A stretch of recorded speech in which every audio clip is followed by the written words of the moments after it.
pré-laboratoire portant sur l'observation des lentilles en physique de 5e secondaire. Le but, observer le comportement des rayons lumineux parallèles qui frappent la surface d'une lentille biconvexe et la surface d'une lentille biconcave. Il y aura deux schémas. Le schéma 1, comportement des rayons lumineux parallèles qui frappent la surface d'une lentille biconvexe. Vous aurez à tracer la lentille ainsi que les rayons.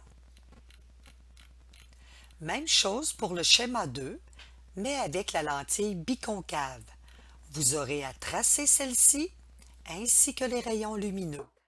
Nous avons besoin d'une boîte à rayons parallèles, d'une lentille biconcave et une lentille biconvexe.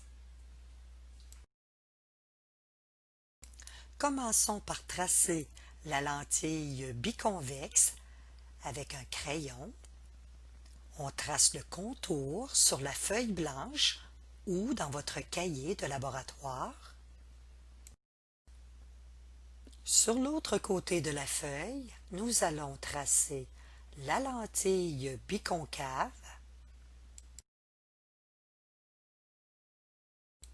Les deux lentilles sont maintenant tracées.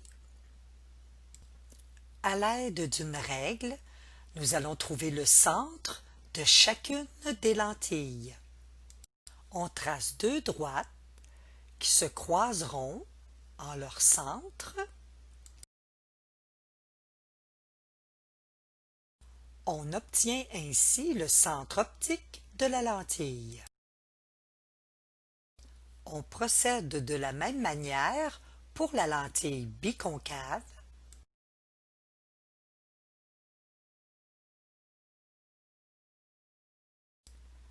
Nous avons maintenant le centre optique de la lentille biconcave.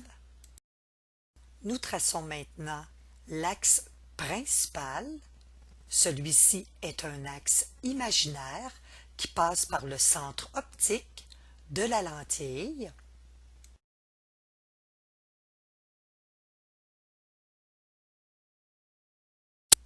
On trace l'axe principal de la lentille biconcave.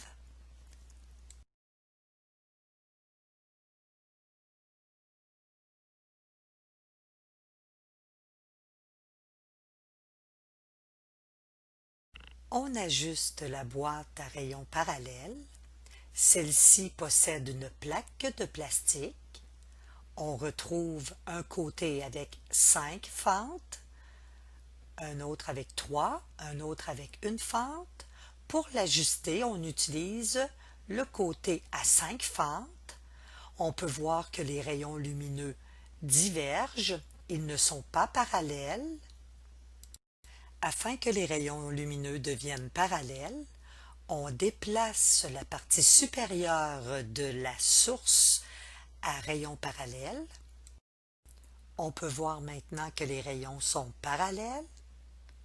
Nous avons 5 rayons lumineux. Nous plaçons le rayon lumineux central sur l'axe principal.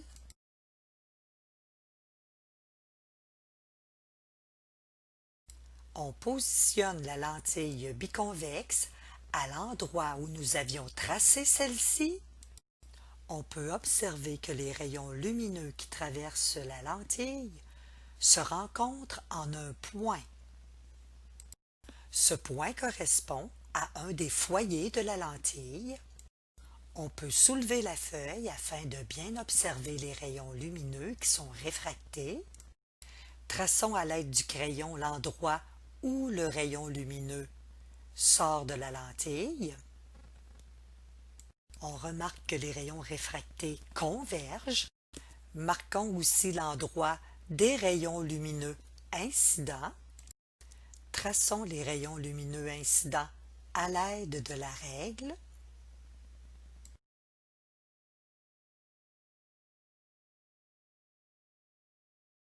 On oriente les rayons lumineux incidents à l'aide de flèches.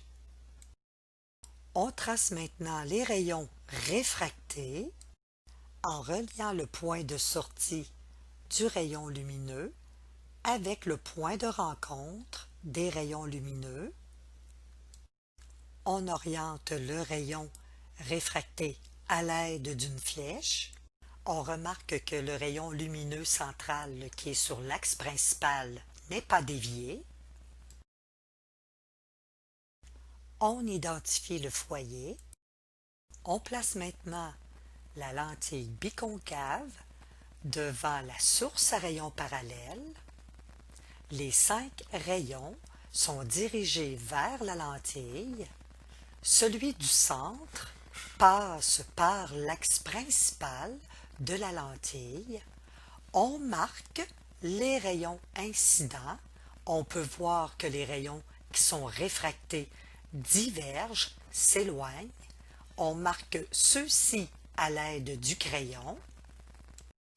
On trace les 5 rayons incidents à l'aide de la règle. On oriente ceux-ci à l'aide de flèches.